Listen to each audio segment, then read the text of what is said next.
পুরো মিডিয়া জুড়ে আজকে ভারতে এবং পাকিস্তানের যে চলমান উত্তেজনা, সেই চলমান উত্তেজনার খবর।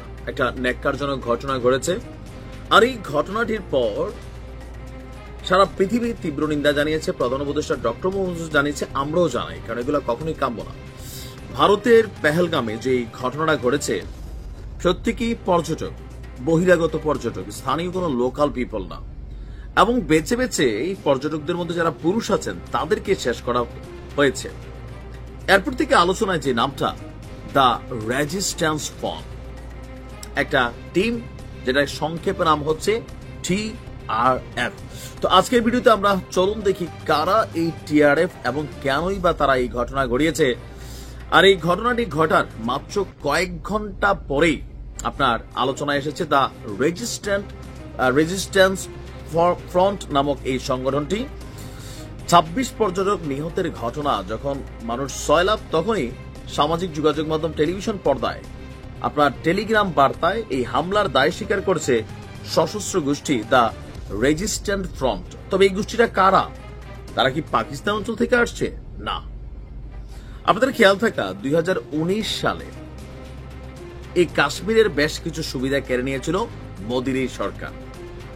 এরপর থেকে কাশ্মীর অঞ্চলে আস্তে আস্তে পরিচিতি বেড়ে উঠতে থাকে এই গোষ্ঠীটির। দ্য রেজিস্ট্যান্ট ফ্রন্ট বা TRF নামক এই সংগঠনটি আত্মপ্রকাশ করে। ভারত থেকে কাশ্মীরকে আলাদা করতে লড়াই করা যে বিদ্রোহীরা আছেন, সাম্প্রতিক বছরগুলোতে তারা কখনোই পর্যটকদের উপর হামলা চালায়নি, কিন্তু গত মঙ্গলবার যেটা করা হয়েছে সেটা ছিল ভিন্ন রকম। বন্দুকধারীরা পার্শ্ববর্তী জঙ্গল থেকে বেরিয়ে এসে স্বয়ংক্রিয় অস্ত্র দিয়ে পর্যটকদের লক্ষ্য করে গুলি চালায়, এমনকি এখানে যারা মারা গেছে সবাই পুরুষ এবং বহিরাগত বলে জানিয়েছেন আপনার স্থানীয় প্রশাসন। ভারতের স্বরাষ্ট্রমন্ত্রী তিনি আপনার ডোনাল্ড ট্রাম্প, রাশিয়ার প্রেসিডেন্ট পুতিন সহ বিভিন্ন দেশের সাথে যোগাযোগ করেছেন, এমনকি এই সংগঠনগুলো সম্পর্কে তারা আরো ডিটেলস জানার জন্য গোয়েন্দা তথ্য আদান প্রদান করেছেন। এই সংগঠনটি মূলত নতুন প্রজন্মের একটি বিচ্ছিন্নতাবাদী সংগঠন।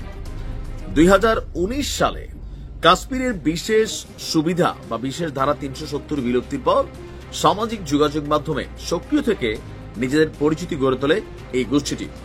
ভারতীয় গোয়েন্দা সংস্থাগুলোর দাবি TRF আসলে পাকিস্তান ভিত্তিক সন্ত্রাসী গোষ্ঠী, যা পাকিস্তান ভিত্তিক লস্কর ই তৈয়বা, হিজবুল মুজাহিদিন নামক বিভিন্ন সংগঠনগুলোর পৃষ্ঠপোষকতায় ভারতের অভ্যন্তরে তারা গড়ে উঠেছে।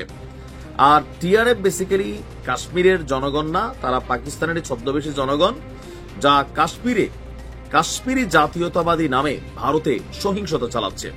এদের মূল দাবি কি? মূল দাবি সম্পর্কে গণমাধ্যমে আমরা যা দেখছি যে কাশ্মীরকে ভারতের কাছ থেকে বিচ্ছিন্ন করা, ভারতীয় নিরাপত্তা বাহিনী প্রশাসনিক কাঠামোকে দুর্বল করাই হচ্ছে এই গোষ্ঠীটির লক্ষ্য। আর তারা একবার তাই জানিয়েছে তারা বহিরাগতদের কাশ্মীরে স্থায়ী আবাসন অনুমোদনের বিরোধিতা করে। যদিও যারা মারা গেল এদের মধ্যে একজনও কিন্তু এখানে স্থানীয় হওয়ার জন্য আসতে যায় নাই, ঘুরতে গেছিল। 2020 সালে TRF নিয়মিতভাবে বিভিন্ন রকম হত্যা মিশন কাণ্ডে তারা কাজ করে আসছে। 2023 সালে ভারত সরকার আনুষ্ঠানিকভাবে TRF-কে সন্ত্রাসী সংগঠন হিসাবে ঘোষণা করে। 2024 সালের জুনেও আপনার জম্মুর রেয়াসি এলাকায় ভারতীয় গোয়েন্দা সংস্থার বক্তব্য, হিন্দু তীর্থযাত্রী বহনকারী একটি বাসে হামলার দায় স্বীকার করেছিল। তখনও 9 জন নিহত, 33 জন আহত হয়েছিল। বর্তমানে এই সংগঠনটি পার্বত্য অঞ্চলগুলোতে গোপন আস্তানা অবস্থান করছে, ছোট অস্ত্র ব্যবহার করে আশেপাশের এলাকায় হামলা চালাচ্ছে। তবে মজার বিষয় হচ্ছে এই ঘটনায় যে মেশিনারিজ গুলো ব্যবহার করা হয়েছে সেগুলো মার্কিন যুক্তরাষ্ট্রের তৈরি।